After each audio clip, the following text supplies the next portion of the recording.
Why is hair so annoying? If I suited a bald head, I'd do it.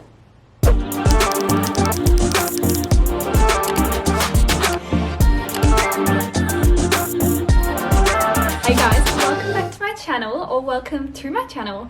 My name is Annie, or Artistry by Annie on Instagram, and today I'm going to be bringing you guys another tutorial. Before I get started, I just wanted to say thank you so much for the support and for clicking on this video. If you find this video helpful or informative, I would love it so much if you could please like the video and also subscribe if you haven't already, as it helps to grow my channel and then I can continue bringing content for you guys. Anyway, let's get into the video. So today I'm going to be giving you a tutorial on how to achieve a smoky eye. So smoky eyes, I feel, is something that a lot of people are scared to do, which was me definitely at the start, because it just seems a bit overwhelming because black is such an intense color. But I feel like using the right tools and the right products and things like that, you can definitely achieve it. So I reckon we just get started.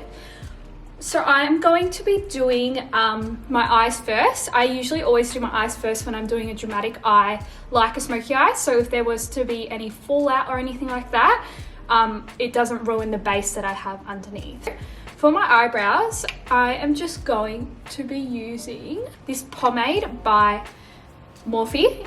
I just lightly fill them in, nothing too intense. So I just focus it on the areas that are quite sparse, which is like usually the tail of my brow. I'm using the Morphe M158, which is really good for brows and also really good for liner. I also think, especially pomades, because they can be quite like a full-on consistency to start off with in comparison to like a powder. I do find definitely less is more. So start off by just like lightly dipping into the product, and then you can always add more if you need.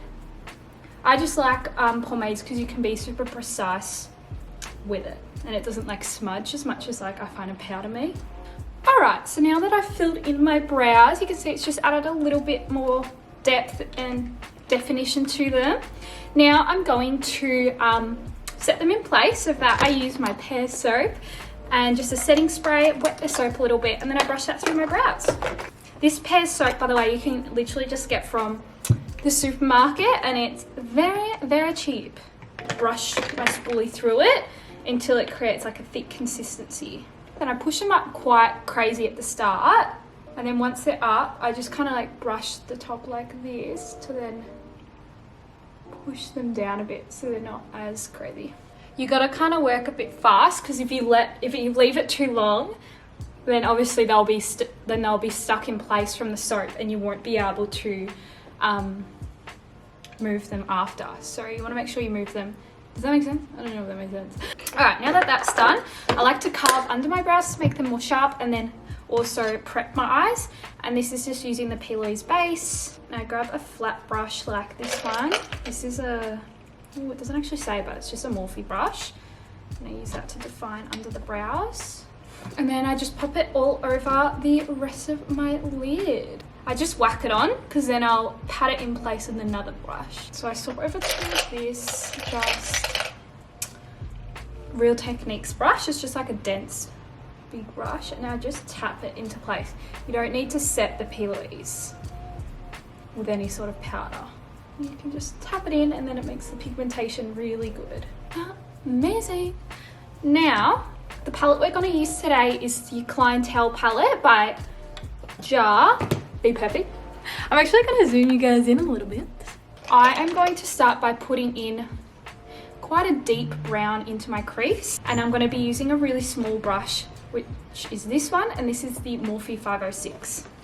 I'm going to go into this shade Brownie, which is a dark brown from the palette, and I'm going to be putting this right directly into my crease in very small motions. This is more of a time-consuming way of doing it, but I think it's also a way that will make it look more flawless in the end.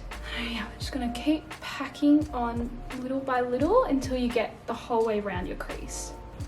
We've just packed that color around the eye, as you can see, and as you're packing it, because I'm doing mini baby blending motions, it is actually blending it out quite nicely. Now we're going to swap to a little bit of a bigger brush. This is a Morphe 200, and I'm just going to use that to blend it out a little bit. And I think I'm going to actually go back to Brownie now and just start to bring it a little bit higher.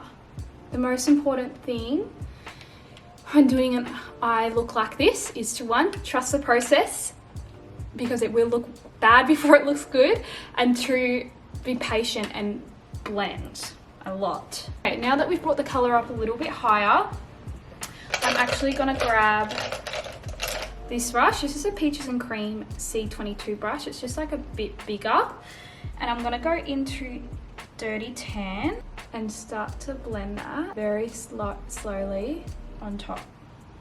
You know what? No, I'm gonna actually take Sandy to create almost this type of gradient on top of each other, and also lightly blending between the two shades to help blend them nicely. Then on top of that, I'm just kind of wiping this brush because I'm going to reuse it just on a towel, and I'm going to go with Asha, which is a really light color, and actually blend out the outer edges of Sandy that we just used. You'll notice that when I dip into my eyeshadow, I'm literally like dipping once, because I feel like it's better to go light-handedly to start off with until you've got like a grasp on it.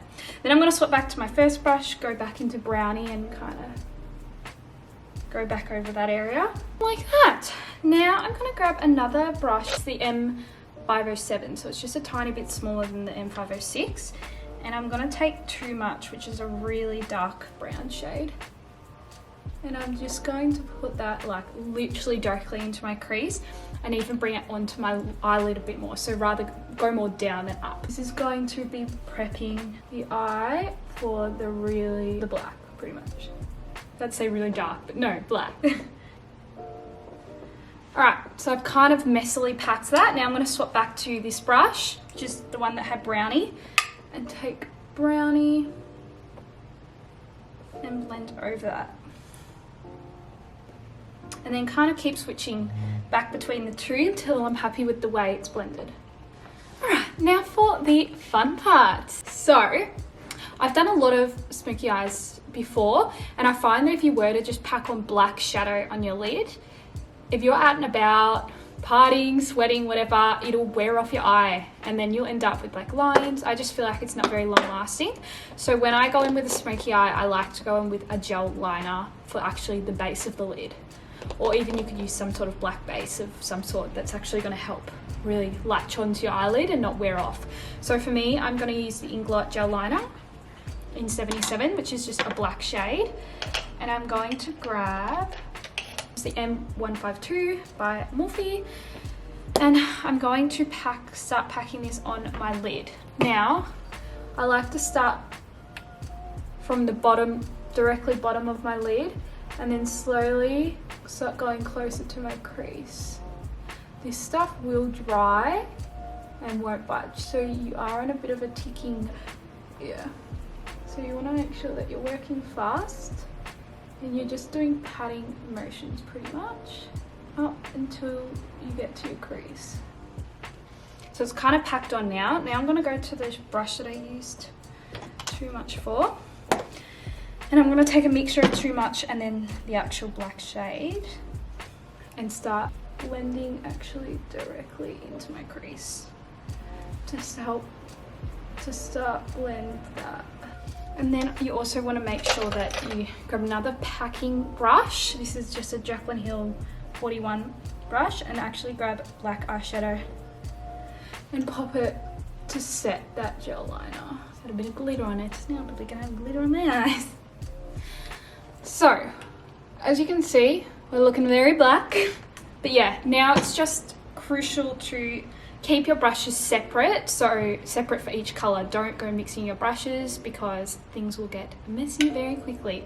So keep swapping between your brushes. Now I'm going back to Brownie and just blending that with the darker colors. And then I'm going to go back to the brush that I used Sandy for and just blend that right up the top. Yeah, the most important thing is that you're blending in your gel liner nicely into your crease, and that's by just adding more black shadow into the crease to blend in with then brownie, the darker brown. I'm going to go back and do my other eye, and then I'll come back to you guys when I've done that. Just like that, we've done the other eye. If only it was that easy to do eyeshadow and that fast. Anyway, so right now I feel like even at this point you're still like, I feel like it looks very weird, like whatever, because that's kind of what I'm thinking. But again, do not stress, because obviously you don't have any face on, you don't have under your eyes, so it hasn't all come together yet. So don't worry. Next, we're gonna put some mascara on. This is just the Better Than Sex, just to prepare for lashes. We're going to pop some lashes on. Wow, don't you love that when you just miss the hole for the mascara and it goes on your finger? Okay, so for lashes, I reckon we'll go these ones. These are the Dare to Dream lashes in Pluto. I don't worry, usually if I'm doing any other makeup look, I would put on some eyeliner to blend in with the lashes. Because our whole eyelid is eyeliner, well, black eyeliner, I definitely don't think it's necessary. Lashes are on, and see, it's just brought it to life. So next up, I'm gonna clean up under the eyes. So I've got a bit of liner and a tiny bit of fallout. Surprisingly not that much though. I'm like, sorry, this hair is really doing my head in today. So for primer today, I'm going to be using Bring On Bright by Mecca Maxima. This is a really pretty, well, illuminating one, and it smells like apples. So if you like apples, you may like this one. Next up, I'm going to be using a foundation. This is the Tarte Shape Tape, and I'm just using a flat brush. I never put it straight on my brush like that. Why the hell did I just do that? Weird. Now I can't even look at it. It's the M707. And we're going to just use that to apply. I find a flat paddle brush is really good to get the product on your face, not to like be the only thing to blend in, but just to get it on the face because it doesn't absorb the product. So applying that, and then I do actually like to go in with a foundation brush. This is just a Tarte one, just to really blend it in. So then I like to grab a little baby concealer brush like this, and I'm just going to use that to carve out the tops of my brows. And then I go in with the paddle brush again and do the rest of my forehead. Then to make sure it's all blended nicely, I go in with my beauty blender to get rid of any lines that the brushes may have made, because that's one downfall of brushes. They can leave your face looking a bit streaky sometimes. So for concealer today, I'm going to be using, if there's any left, this MAC Pro Longwear Concealer in NC20. From my memory, this is quite light, but it's alright, we'll make it work. So, whoa. So we're going to pop that under the eye. Okay. So I pack it on with that flat brush, and then I go on with my beauty blender and blend out the bulk of it. As you can see, I can't get right underneath my eyes with the beauty blender. It's just not precise enough. So to do that, I go back in with that brush, this brush that I used at the start. Why is hair so annoying? If I suited a bald head, I'd do it. Not even joking. We are going to set under the eyes, and then we'll finish under there. So for setting it, I'm going to use this Laura Mercier powder. This has no color, it's just translucent. I'm going to bake because we are using dark eyeshadows. Baking is a good way, obviously, to set the under eyes, but leaving that bake on can catch fallout, so then you won't have any fallout.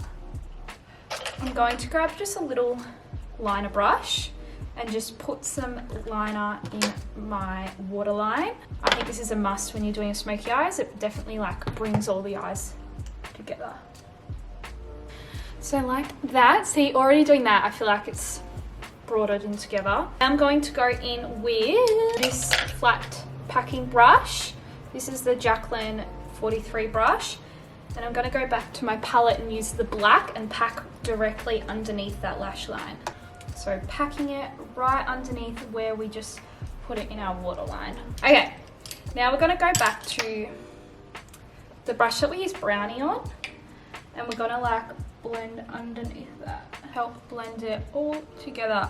Now you may feel a bit weird putting your eyeshadow quite low under there, but I think it's actually the best way to go about it because it helps bring all the smokiness together. Because it's so intense on top, you need it to be intense down the bottom to like balance it all out. Now we'll go into the brush that we used, the lighter shade, and we're gonna go in with Sandy and just blend underneath that. So pretty much the same as what we're doing on top. I'm just gonna quickly brush off the bake now because it's getting in my way. And you're also wanting to connect it up with your upper eye. So yeah, you're making sure that you're blending up to connect them as well. I think that's very important because you don't want them to look separated because they're all one. Whoa, we are looking smoky, that's for sure. So now we're gonna put on some mascara. Okay, so I got a bit of mascara under there, but that's okay, we can brush that off later. That's another tip. If you ever get mascara on your face when you've already done your foundation, just wait until it's completely dry, and then once it's dry you're able to like flick it off. I'm just gonna grab a big fluffy brush and really lightly set my face. Oh my god, I always cream bronze and I forgot. I'm just gonna try and do it on top. I didn't really set much.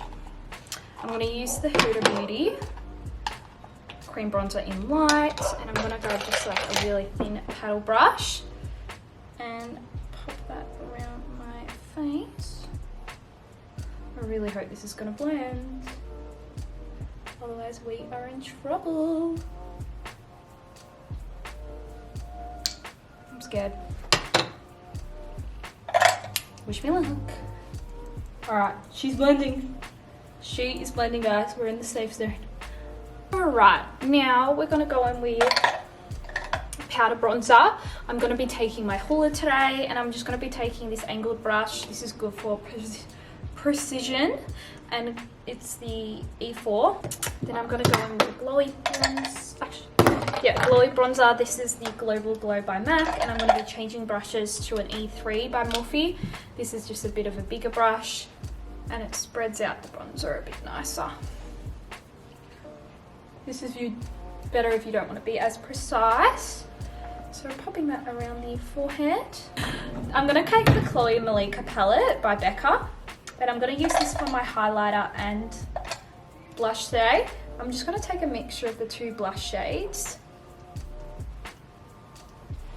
and pop that on top. I pretty much pop it in the same area as that I bronze. Before we set the face, I think I'm just going to see if I can flick off this mascara. Perfect. Yeah, see, it flicked right off. How good. So yeah, I'm gonna go with my setting spray. This is my fave. Smells so nice. Smells kind of like Starburst Lollies, if you like that. So now I'm going to go in with the highlighter.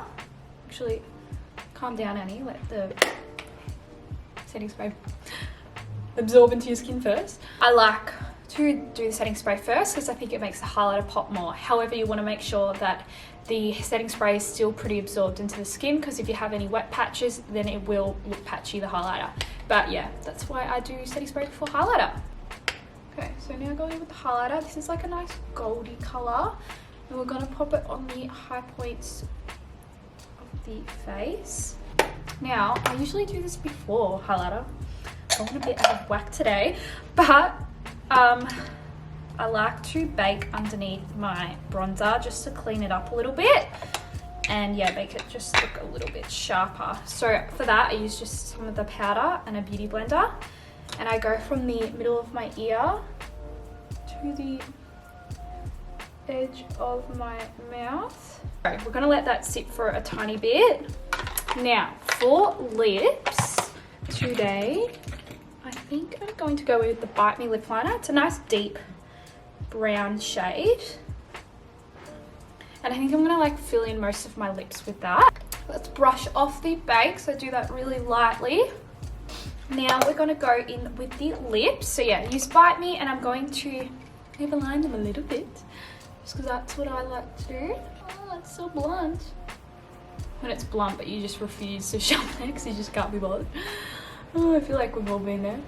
I find it quite helpful when you're lining your lips, kind of rest your hand against your chin, and that can help with more precision, because I can't take myself seriously, I guess. But because I personally find that I don't have very steady hands, so if you lean up against something, it can help steady them a little bit. No, I actually did all right then, but usually I will make a little mistake or something like that, and if that is the case, do not stress, because you can just go in with like a flat brush like this and just use some of your foundation, and you can easily clean it up. All right, now I'm just gonna like color it in. Oh, I just made a mistake again. Damn it, I jinxed myself. But see, that's just cleaned it up nicely. So yeah, I'm just gonna focus on like coloring in the outer edges and leave the center bare. All right, now that that is colored in, I'm going to take, now this seems a bit scary, but I think it'll look good in the end. So I'm gonna take this liquid lipstick by Jeffree Star in I'm Nude and tap it in there. This is going to create an ombre lip. So I kind of tap it on like that, and then kind of, whatever that is, and then tap it with your fingers. And then, is that too much? I don't know. I am seriously the most indecisive person of all time. Like, you will not meet someone more indecisive than me. Okay, I think I like that. I don't know. Okay, well, I'm just gonna sit on that for a sec, and whilst I'm thinking about that, I'm going to put an inner corner highlight in the middle of my eye. So for that, I'm using this little mini brush, which is the Jaclyn Hill 39. And I'm gonna go back to my palette, and I'm gonna take the shade Glow Up, which is just like a nice white shimmery color. And we're just gonna pop that on the inner corner, just because I feel like it brings it all together. And that, my friends, is done, I think. I always get to the end of these things and I'm like, am I done? I don't know. Okay guys, here is the finished look. So yeah, there's not much to see, but it is a smoky eye. So yeah, I think the most important thing is to take your time, use the correct brushes. It's up to you whether you want to like build up to the darker shade or whatever, but I personally find I went in with a middle dark shade, so like an in-between. I blended that out with a lighter shade, and then I went into the darker shade below the middle shade, and then I went in with the black, and then I blended that out. So we start off with the middle, blend out with the light, blend downwards with the dark, and then add the black, and then blend from there. But yeah, blend, blend, blend is so important when it comes to this sort of stuff. Use different brushes for different colors, use the correct brushes, and just take your time. And I feel like you'll definitely be able to do it. If you have any other questions about them, leave them in the comments and I will be sure to answer them. Because yeah, like I was saying, brushes are so important when it comes to the application. So I hope you guys have found this helpful. I hope you have learned something today, and I'm able to help you achieve a smoky eye. Thank you so much for watching, and yeah, put a thumbs up if you enjoy these tutorial videos, and then I can do more of them. And yeah, subscribe if you haven't already, and I will see you guys in my next video. Thanks guys, bye.